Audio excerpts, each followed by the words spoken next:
وبكده يا صديقي الهدف الرئيسي اللي اصلا ليلوش عمل علشانه زيرو وهو العدل علشان اخته تعيش فيه اصبحت اصلا هي مع العدو اللي هو الدولة البريطانية، فبكده الهدف الرئيسي لزيرو اختفى.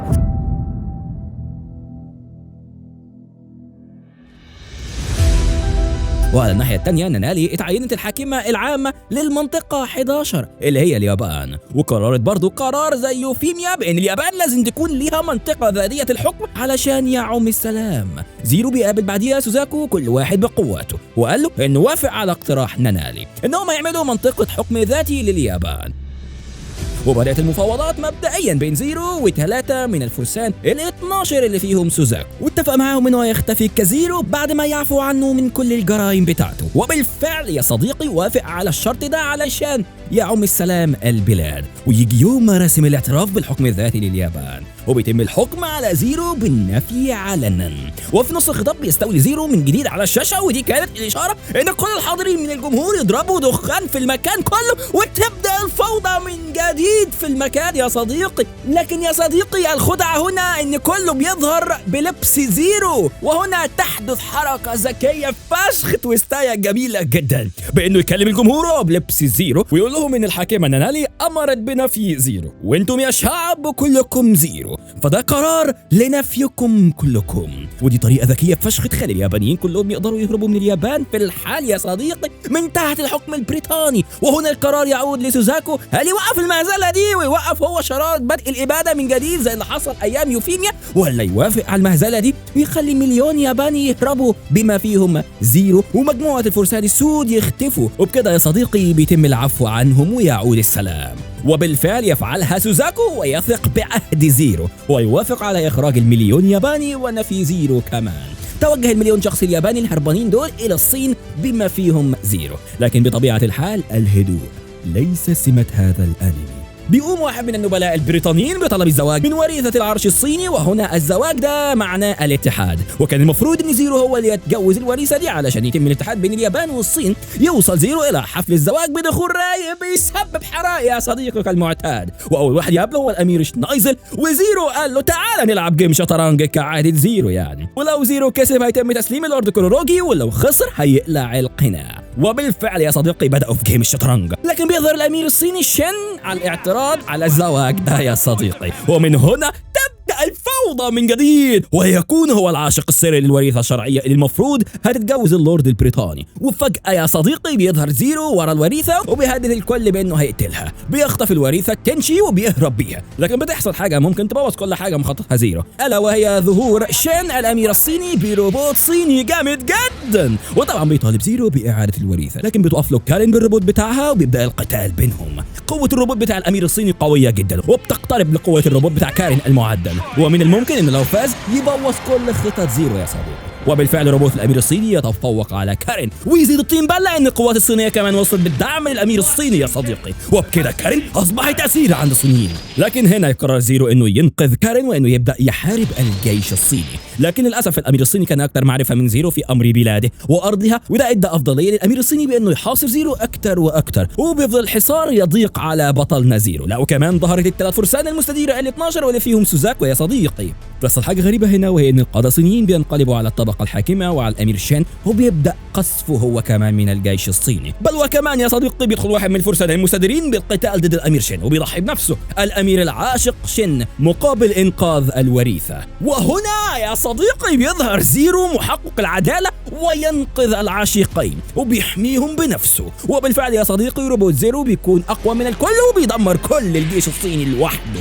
ومن تلك اللحظه حصلت انقلابات من الشعب الحكومه الصينيه وجيشها، وبدأ زيرو يتحد مع الأمير شين، ومن هنا قرر الأمير شنايزل بأنه يرجع بالقوات البريطانية. وهكذا يا صديقي اتحدت اليابان مع الصين مرة أخرى، واتضح إن في مكان اسمه الطائفة موجود في الصين، موجود تحت الأرض ومخفي فيه كل الناس اللي زي سيسي وفيفي، وليلوش عاوز يدور عليه. بيظهر تاني لورد جيرمايا اللي بيطلع كل 20 حلقة، ده اللي كانوا بيعملوا عليه تجارب وهو متحد مع فيفي، وهوب بيخلي شيرلي تفتكر كل ذكرياتها بقوة القياس بتاعته، وإن ليلوش هو زيرو وهو اللي قتل والدها.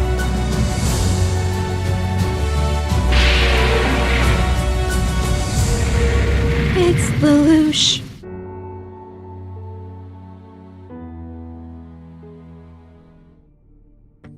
وافتكرت كمان ان كارين فرد من الفرسان السود، وبيظهر تاني لورد جيرمايا في الاكاديميه وبيبدا في قتل الناس يا صديقي، ويكون بيدور على ليلوش علشان يقتله. على الناحيه الثانيه يتضح ان الاميره كورنيليا ما ماتتش وتم انقاذها، وبتروح مكان الطائفه اللي المفروض فيه الناس اللي زي سيسي وفيفي زي ما احنا كلنا عارفين. نرجع تاني لاورنج او جيرمايا يقابل ليلوش، وللاسف الجهاز بتاعت ليلوش ما تشتغلش عليه علشان هو جزء من روبوت دلوقتي، لكن ليلوش طلع اذكى منه وجذبه لمكان فيه تشويش مغناطيسي قادر على ابطال اي الات في المكان، وبالفعل يا صديقي تعطل جسم جيرمايا. لكن الغريب ان جيرمايا بيكمل وهو يعتبر متوقف وجسمه مش قادر يتحرك، لكنه يعتبر آلي تماما دلوقتي، وبالفعل يقرب اكتر على ليلوش. لكن هنا يفاجئ ليلوش جيرمايا بانه بيقول له انه هو الامير الشرعي لبريطانيا، وان امه اتقتلت على ايد النظام، وهنا تحدث المفاجأة يا صديقي. الكلام ده يخلي جيرمايا ينقلب على المنظمة كلها ويكون تبع ليلوش علشان هو كان حامي امه في الوقت ده، وبكده جيرمايا اصبح في صف ليلوش. وللاسف هنا على الناحية الثانية رولو اخو ليلوش المزيف قتل تشارلي على اساس انه بيحمي اخوه، وهنا ينصدم ليلوش ويموت حبه الاول والاخير يا صديقي على يد اخيه المزيف. Charlie!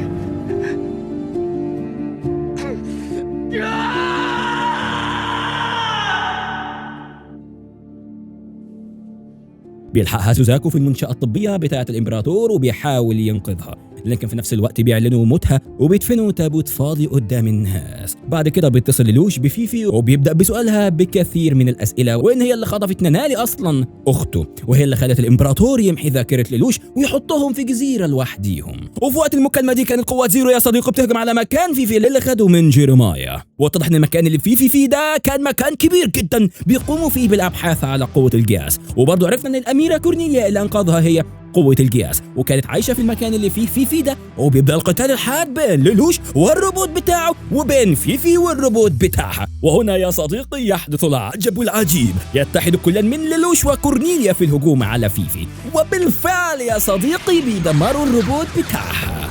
لكن طبعا زي ما كلنا عارفين ان فيفي مش بتموت وانها خالدة زي سيسي. بعد تدمير الروبوت بتاعها اختفت، لكن يحدث هنا شيء غامض. الامبراطور تشارلز اعلى رأس في المملكة بيظهر عن طريق بوابة غريبة جدا وبيكلم فيفي، واول ما يكتشفها ليلوش يبدا يقرب منها علشان يهجم عليها، واذ فجأة تستخدم فيفي قوتها كلها على ليلوش، ومرة واحدة بيظهر ليلوش لوحده من غير اي حد ولا حتى الروبوتات بتاعته في مكان غريب كده طاير. معلومة صغيرة كده أنا مش عارف أنت فاكرها ولا لا يا صديقي، لكن ليلوش أصلا هو ابن الإمبراطور الحالي اللي هو تشارلز اللي قدامك ده. نرجع لأحداثنا من تاني. المكان اللي راح له ليلوش ده اسمه سيف أكاشا، وبدأ الحوار بين الأب والابن، الإمبراطور والوريث الشرعي. بيبدأ القتال بين الاثنين، لكن من الواضح ان الاب اقوى من الابن بمراحل، حتى يا صديقي وصل ان ليلوش ضرب على الاب بنار حتى ده ما قتلهوش. وهنا قام الاب وخلع القفاز اللي في ايده اليمين، وهنا ليلوش دخل في عالم غريب كده كله اقنعه.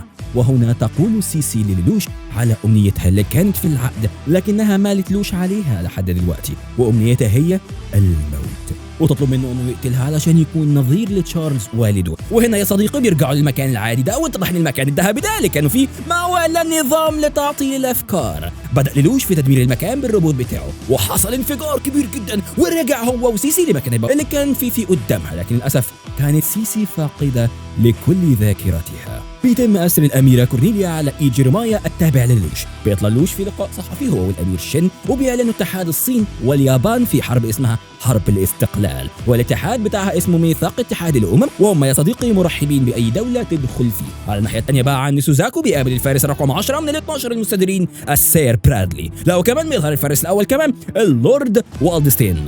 يا الدولة باين عليها كل ال 12 بدأوا يظهروا، وتبدأ مراسم التصديق على ميثاق الولايات المتحدة، وبالفعل 47 دولة تصدق على الميثاق ده. وهنا تظهر المشكلة ضد بريطانيا. من قوانين الاتحاد الجديدة أن المنضمين كلهم لازم يتخلوا عن القوات العسكرية الوطنية البريطانية للأبد. لكن يا صديقي ما ينفعش الحوار يمشي بالسهولة دي، وهنا يظهر الامبراطور الاول بنفسه على جميع الشاشات، وطبعا قال لزيرو ان اللي انت بتعمله ده ملوش اي 30 لازمة، وعاشت بريطانيا فوق الكل. وبدأ الاتحادين يجمعوا في القوات علشان الحرب الكبيرة ستبدأ، وأول قرار للاتحاد ده هو تحرير اليابان. وبالفعل يا صديقي بدأت الحرب بين الاتحادين، وعلى الناحيه الثانيه قابل ليلوش سوزاكو لوحدهم، وكان كل ده ليلوش بيحاول يفهم سوزاكو ان نانالي اخته مالهاش ذنب في اللي هو بيعمله، وبيطلب منه انه يحميها ليس الا ده كمان بدا يتوسل اليه. وهنا وافق سوزاكو على حمايه نانالي، لكن بالمقابل ان ليلوش يكمل في تحرير اليابان ويكون فارس العداله.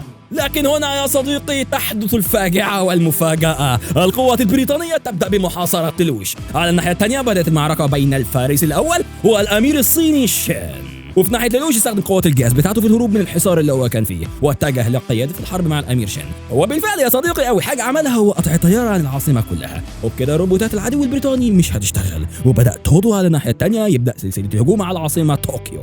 واول واحد يقف علشان يتصدى لزيرو هو سوزاكو، لكن زيرو امر جيرومايا بانه يهجم على سوزاكو يا صديقي. وكان ليلوش في الوقت ده بعت اخوه رولو كجاسوس علشان ينقذ نانالي، لكن الاداره البريطانيه تهرب نانالي علشان هم متوقعين ان ليلوش هيجي لها او هيبعت حد ياخدها. وفي الناحيه الثانيه تروح المساعده الشخصيه لزيرو تهرب كارين. هربت كارين بالروبوت بتاعها وتوصل لارض المعركه يا صديقي، واول حاجه فكت حصار ليلوش اللي كانوا عاملينه على الفرسان حواليه. لا يا صديقي بيت متراجل بصحيح، وبدا القتال بين كارين ومصاص الدماء بريطانيا السير برادلي. لكن يا صديقي كارين تفاجئ الجميع وانا اولهم. هوب يا صديقي تقدر تدمر روبوت مصاص الدماء ده وهو جواه، وتم قتله بنجاح. بعديها ظهر لها سوزاكو بالروبوت بتاعه، وكارين كانت اصلا اقوى منه بمراحل بعد التعديلات اللي حصلت في الروبوت بتاعها. لكن يطلق سوزاكو يا صديقي في آخر لحظة طلقة من مدفع الروبوت، وساعتها كل القوات البريطانية انسحبت من المكان.